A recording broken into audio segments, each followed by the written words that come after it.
Ang pagbisita namin ngayon ay upang damayan kayo na ngayong panahon ng krisis na matiyak na makakarating ang ayuda at serbisyo ng pamahalaan sa inyo na tunay nagsisikap para sa pamilya at para sa bayan.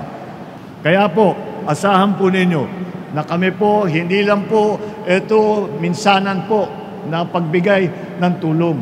Patuloy po ito. Ito isang bahagi lamang ng malawakang programa upang tiyakin na ang mga nasalanta, ang mga naging biktima, ang mga nahihirapan dahil sa tagtuyot na dala ng El Nino ay patuloy na nasusuportahan.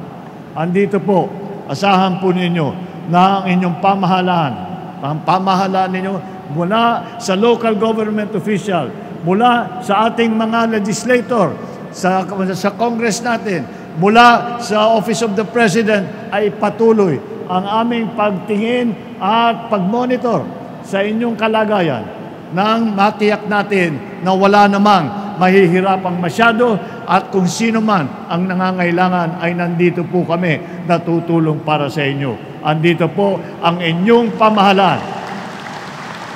Hindi po kayo namin kinakalimutan, nabi kaming nakabantay sa inyong kalagayan at asahan ninyo lahat ng kayang gawin ng inyong pamahalaan ay gagawin upang maging mas maginhawa ang inyong mga buhay.